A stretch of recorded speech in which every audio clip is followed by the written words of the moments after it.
Konnichiwa, Crispy Akiyama.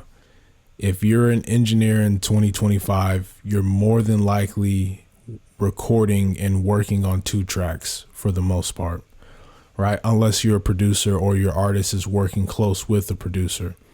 And so what I'm realizing, and as you've probably come to realize, when you're working with 2 tracks, the beat is processed completely differently than the vocals are processed, of course. So one of the main and primary challenges is getting the vocals to sit in the arrangement of the beat and not be so much on top of the beat. And I've seen a lot of videos where people talk about, using Pro Q3 and, they invert EQ, you have tools like Track Spacer, and these are all, different ways to get a similar result. I think those things are great. There's definitely a time and place for them. However, I kind of just wanted to take a more simpler approach. And I think this is something that I know people are using, especially more experienced engineers, but newer engineers aren't really too familiar with on how to use it with intention. And of course, I'm talking about effects, right? Now, when I think of effects, I think specifically, I'm talking in the rap genre. This is for all genres, but I'm going to show a rap song today. I think of specifically early reflections, slap delay, and then I use a hall, but primarily the early reflections and the slap delay. So this song right here, this is Trapper Loke featuring, it's quite a few people featuring 7th Lettuce Ave, Rico Too Smooth, and then BFD. They're all from Sacramento, and then Trapper being from Hanford. We share a hometown. So let me just go ahead and play the song real fast. I'm just going to play his verse because I don't want to, the song's not out yet, but I want to just show you guys what I mean. I don't make songs for the radio. The gangsters, they hear me on level 4. Drillers play this when they up the score. It's played by the strippers and battle hoes. I was in the trap when I made this song. Gangsters and strippers, they play this song. They both counting racks when I play this song. She throw it back when I don't. So we'll actually do it from right there. I like that. Okay, cool. So now granted, one of the things that definitely helps is having a good mixed beat. This is for if the beat is mixed horribly, then of course there's only so much you can do, and there's really not too much you can do. But if the beat is mixed appropriately and decent to where there's some room where artists might be able to insert themselves, and this is who this video is for. Okay, so the 2 things that I'm talking about is early reflections, slap delay, and then my hall. Okay, so let me just go through and bypass these real fast so you can see what it sounds like with no effects. I don't make songs for the radio. The gangsters, they hear me on level 4. Drillers play this when they up the score. It's played by the strippers and battle hoes. I was in the trap when I made this song. Gangsters and strippers, they play this song. They both counting racks when I play this song. She throw it back when I don't make songs for the radio. The gangsters, they hear me on level 4. Drillers play this when they up the score. It's played by the strippers and battle hoes. I was in the trap when I made this song. Gangsters and strippers, they play this song. They both counting racks when I play this. Okay, so when it's bypassed, it sounds like the vocals are just on top of the beat. They still sound good, but they just don't sound properly placed, right? And then when I insert the effects, then they start to recline into the arrangement, and as I like to say, sit in the cockpit of the mix. They're in the control booth. So let's go ahead and start with the early reflections. Okay, let's just bring this one in and out. I don't make songs for the radio. The gangsters, they hear me on level 4. Drillers play this when they up the score. It's played by the strippers and battle hoes. I was in the trap when I made this song. Gangsters and strippers, they play this song. They both counting racks when I play this song. She throw it back when I.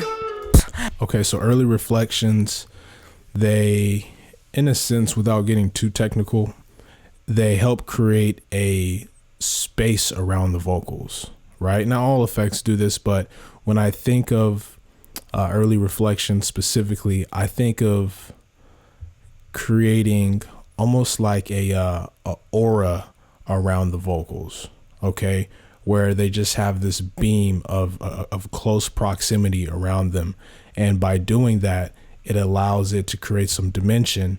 And this is kind of like the first step in creating space around the vocals so they can sit into the mix. All right, so let me just show you what I'm doing with that. Now you'll notice all of them, they have the Lindo 902. That's irrelevant. The plugin, just understanding I have a de-esser just to go through and remove some harshness. Okay, you can use whatever de-esser you want to. This is one that I just happen to use and really like. Okay, next one is I'm using reverb. Now with the reverb, you see I have the early reflections all the way up, I have the reverb all the way down. I just kind of keep it, you can go through a few of these settings.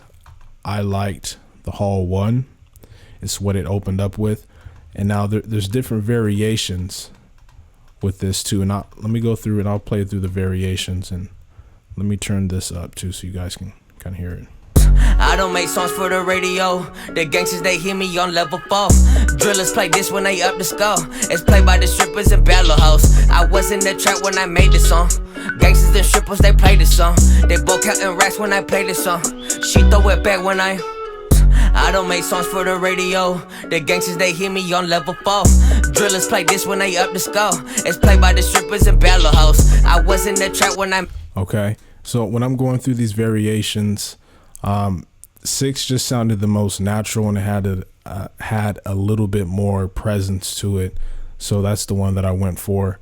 You can adjust the size.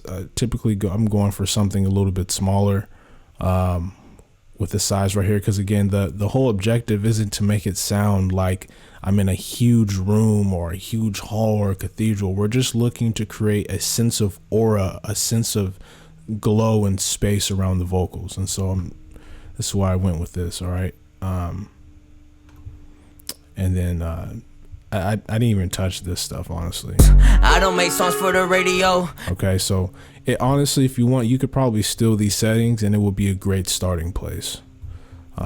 So there's that.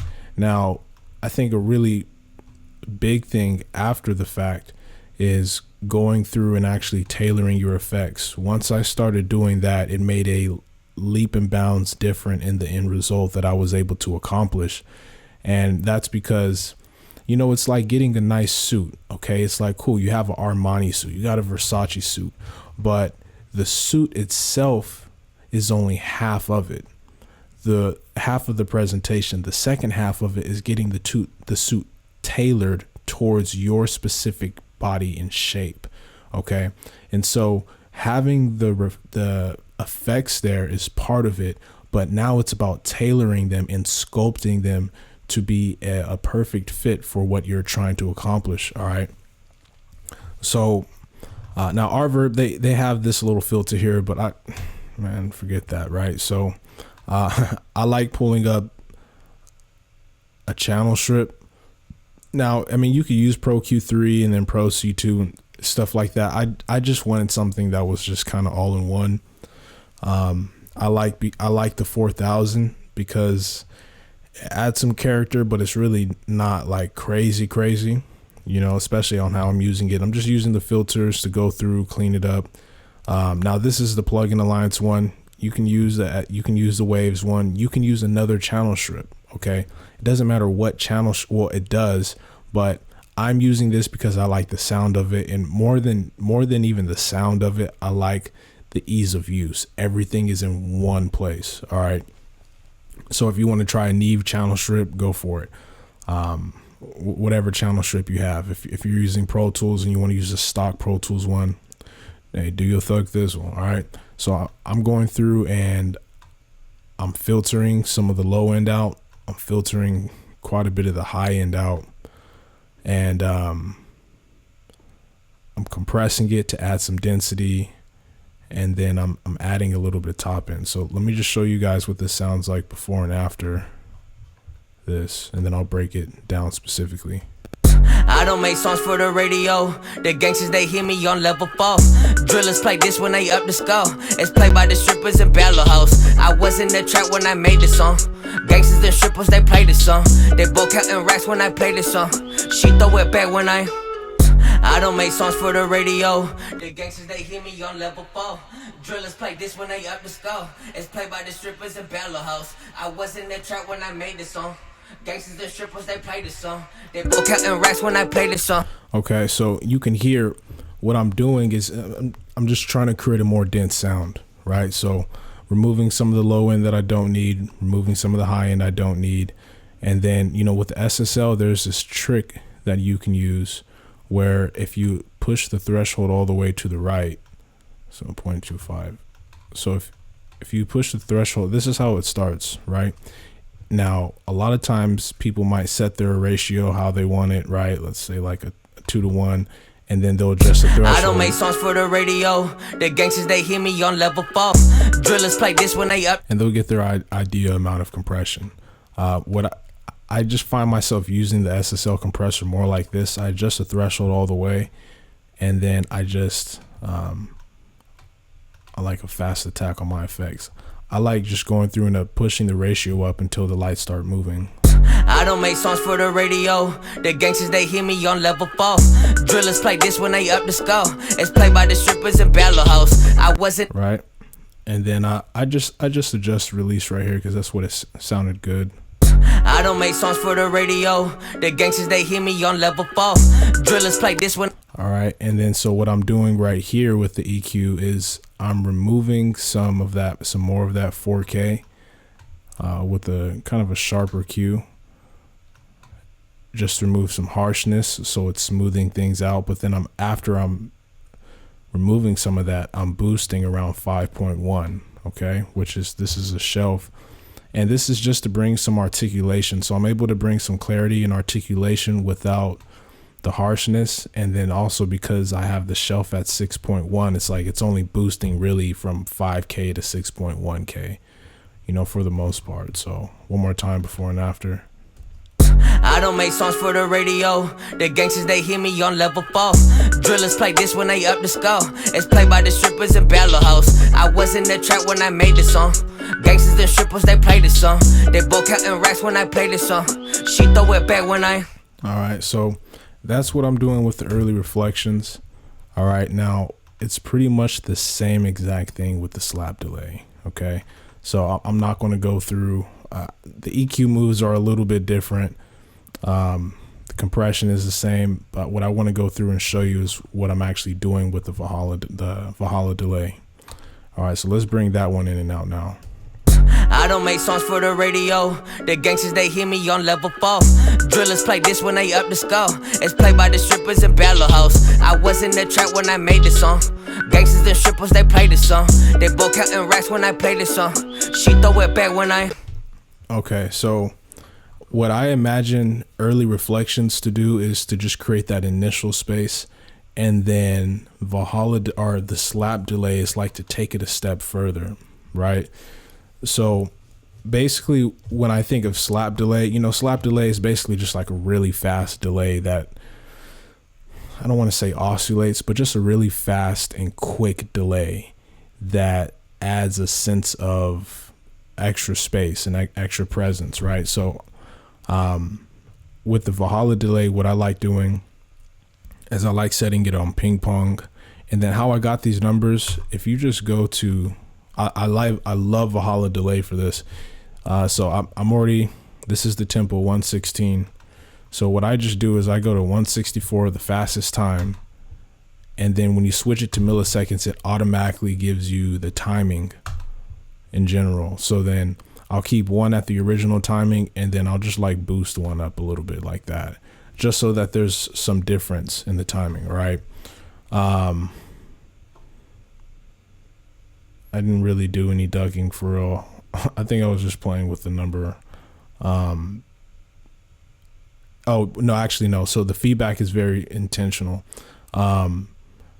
Actually, both of these are intentional. I remember why I did them now. So the feedback is because if the slap delay, you just kind of wanted something really fast, really quick, and then out.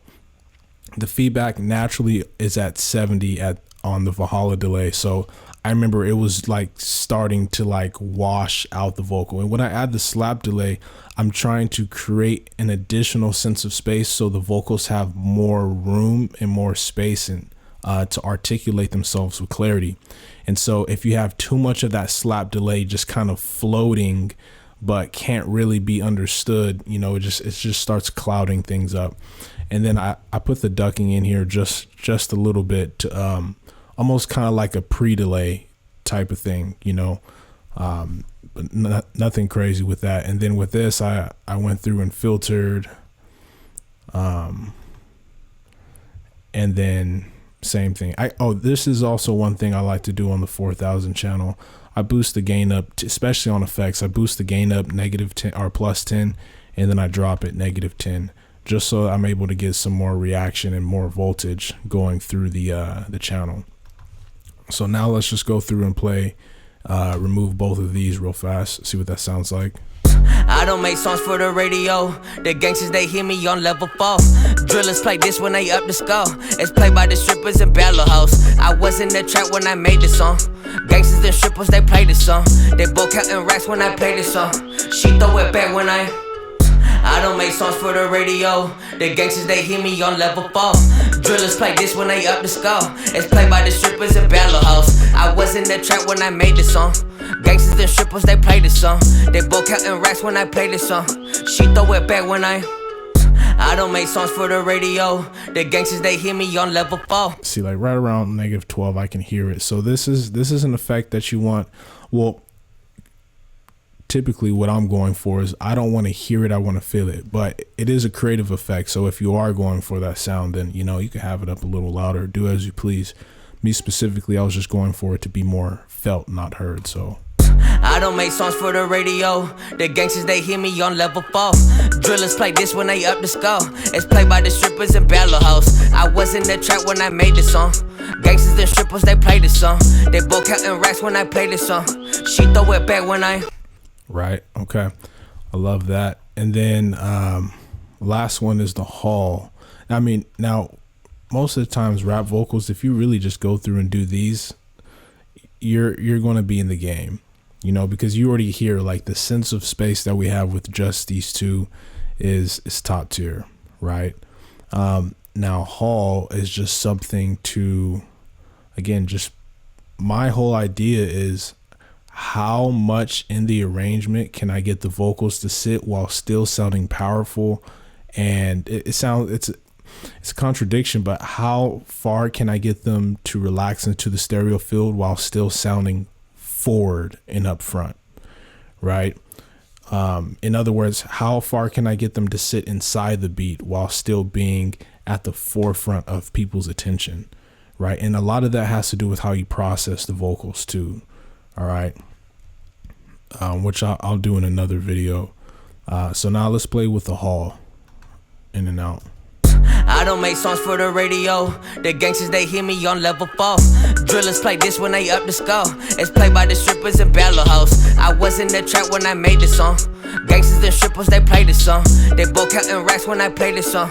She throw it back when I don't make songs for the radio. The gangsters, they hear me on level 4. Drillers play this when they up the score. It's played by the strippers in Battle House. Okay, so the haul, funny enough, the one that is actually the longest reverb might be the hardest one to hear. And that's intentional. You know, this isn't something that the vocals needed to be super drenched in reverb. They really don't even, I didn't even want really the idea of reverb to sound present in these vocals.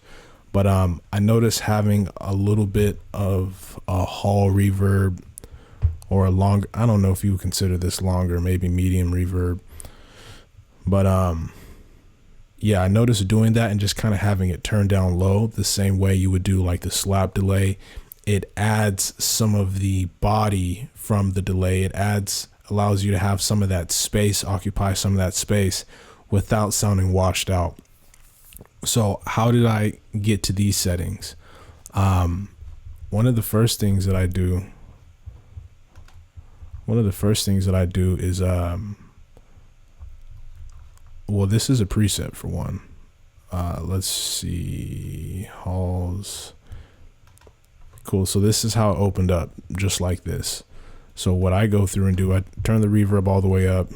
I don't make songs for the radio. And the first thing I want to do is I want to get the pre-delay specifically for the sound that I'm going for. I'm not saying this is the only way to do it. This is just how I came to my end result. Is I went through, boost up the pre-delay to where it sounds like the reverb is following. It's like I want the reverb to sound like the shadow of the vocals. I don't want it to feel like a reflection. I want it to feel like a shadow, right? I hope that makes sense. So let's go ahead and play with the pre-delay. I don't make songs for the radio. The gangsters, they hear me on level 4. Drillers play this when they up the score. It's played by the strippers and battle hoes. I was in the trap when I made this song. Gangsters, the strippers, they play this song. They both counting racks when I play this song. She throw it back when I... Okay. And it's cool. Go through and turn the reverb up as loud as you, or just set it at unity, and just kind of play with it. Now the timing, kind of the same thing. Just kind of moving stuff around to where it sounds right. And because I have the reverb turned up so much, I can actually hear what's happening, right? I don't make songs for the radio. The gangsters, they hear me on level 4. Drillers play this when they up the score.